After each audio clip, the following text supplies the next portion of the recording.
Myself and my fellow band members, colleagues, we went in search of a recording studio, somewhere we could work in and somewhere we could get the right kind of sound for our songs.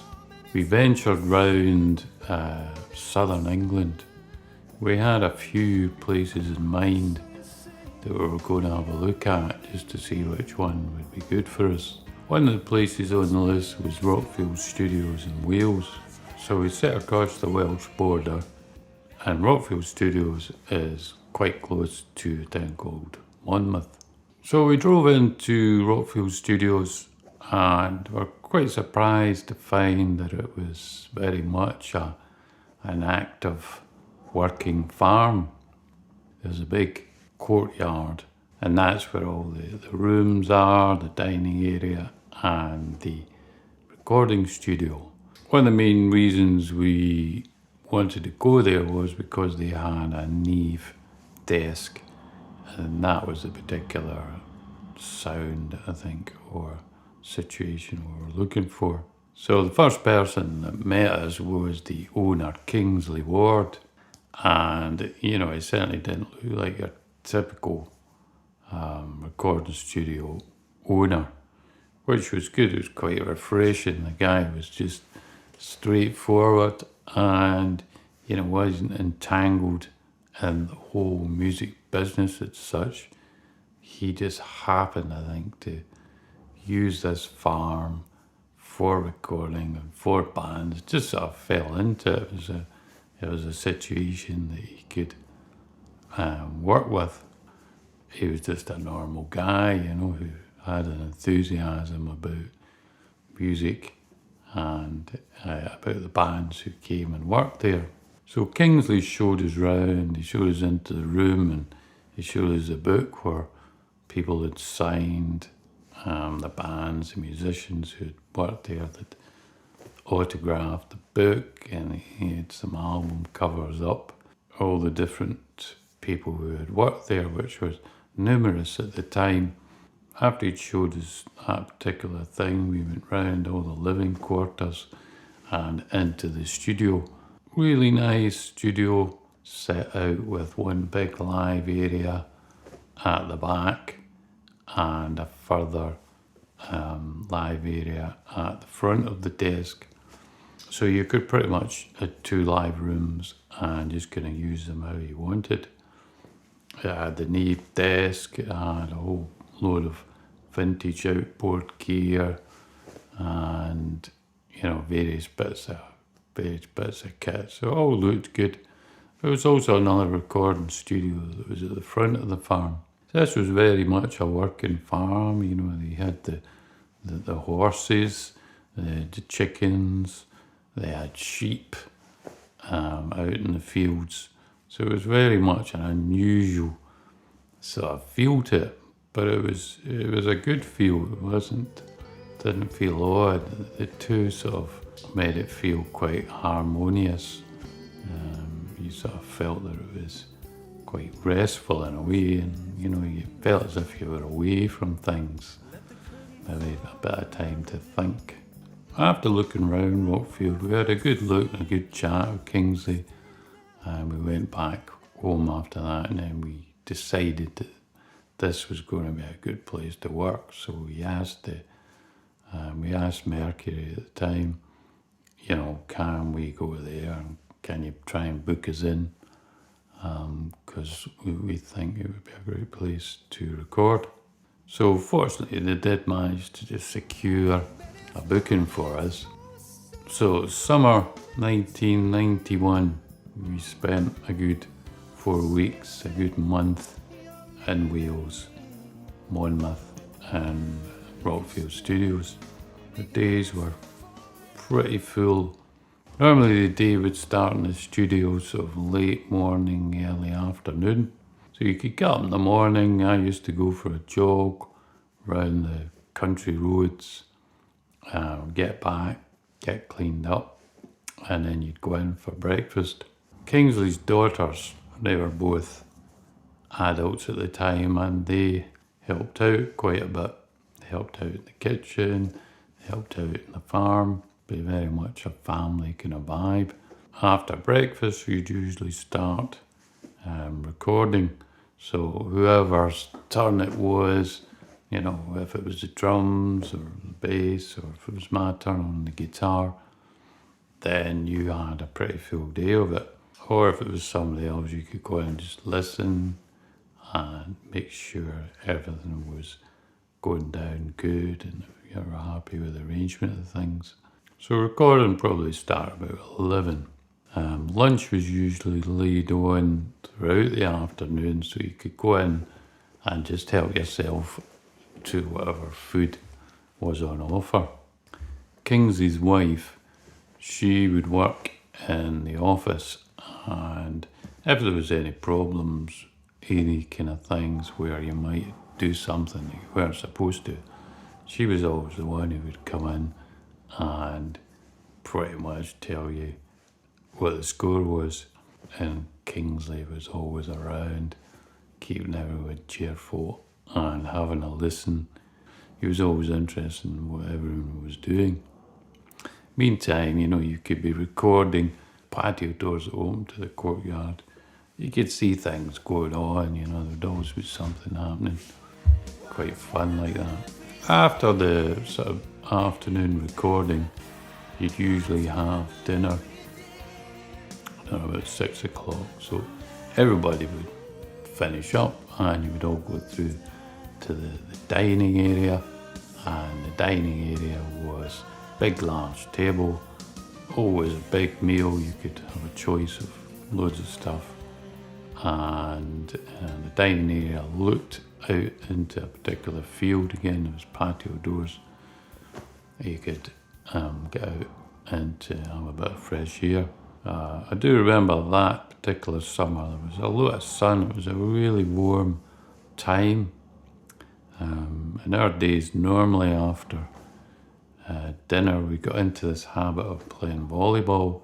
So we had put a volleyball net out the back onto that particular sort of garden area, and we'd spend maybe another hour after dinner playing volleyball, put ourselves into teams. On this particular recording session, our producer was a keyboard player called Kewley. He'd mainly worked with Paul Young. A lot of the big hits that Paul Young had, Kewley had been the keyboard player for that. He did a lot of the arrangements, some of the producing. So he was very good as a musical mind. Our engineer on the sessions was a chap called Steve Jackson, and he'd worked with numerous people. He'd been on the Mark Knopfler session, Money for Nothing. At one particular point, I was looking for a guitar sound, and he thought, well, why don't we try the wah-wah pedal? And you can just sort of lever it up to the right position and get a kind of that particular kind of tone. And he told us the story about Money for Nothing and how Mark Knopfler was sort of looking for this guitar sound, and he'd used the Crybaby, the wah-wah pedal, and just got that little tone position just right, and that was obviously the killer sound that he'd used for that song. After dinner, we'd usually go back and obviously, you know, get back and do a bit more recording. It was in the evening time where this particular story came about Brian May and the guitar in Bohemian Rhapsody, the sort of solo part. The particular song that we were working on at the time was made up of sort of two different sounds. One particular part of the song was a kind of Mark Knopfler clear sound, and then we had that big middle section, which you'll hear at some point in this video. And the guitar sound on that I had was a lot more heavier, and it also used a harmony guitar. So when I was recording that, you know, I was putting down the second harmony part, And it did a few takes of it, and the doors were open, the patio doors were open. It was a lovely summer evening. The sun was just going down, and the light was just dimming outside. All of a sudden, Kingsley appears at the door, and he's got a big smile on his face, and he's saying, "Oh, that sound, it just reminds me of when Queen were here, and I could hear Brian May's solo at Bohemian Rhapsody." And at the time I thought, well, he's probably just being nice and just kind of making us feel good about the fact that how our record sounds. Because at no point did I think my solo was just like Bohemian Rhapsody's solo. I thought, it's all right, it's a nice sound.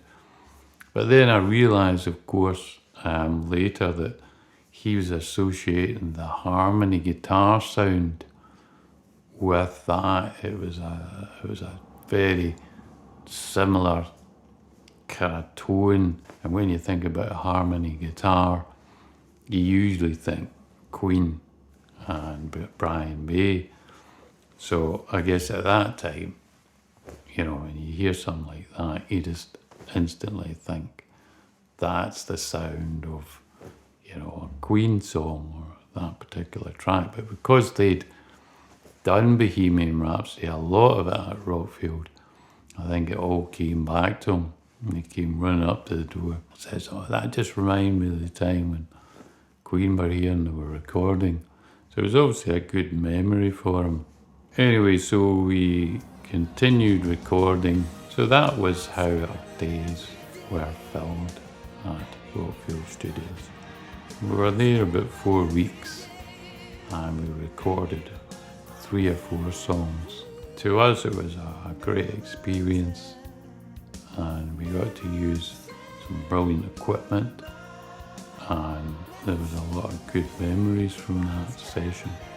Summer and lovely warm days, Welsh countryside and a farm, and recording some great music. So what more really could you ask for?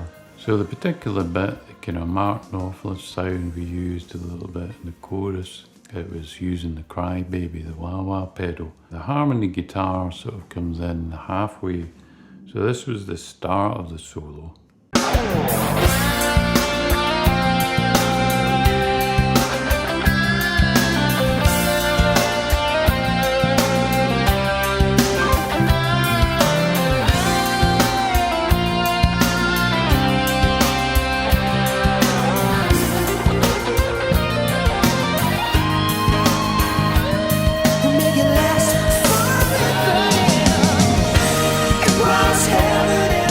That little fast run you hear, that's when sort of Kingsley appeared at the door.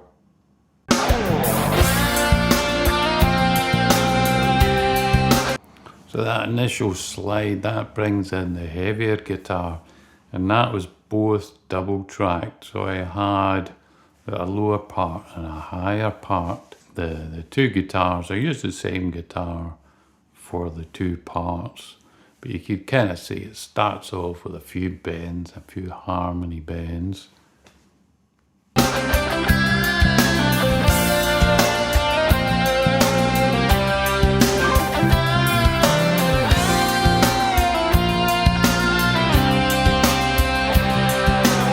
And then next it breaks into that fast guitar run where again it was just doubled, there was a harmony on it.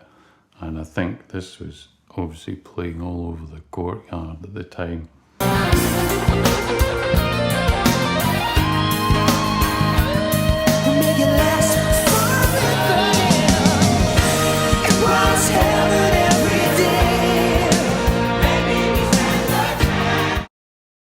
So I'll play that again at the end of the video and you can hear the full thing. It's kind of a fun memory and a sort of funny thing to happen to you when you're recording in the studio. Medicine.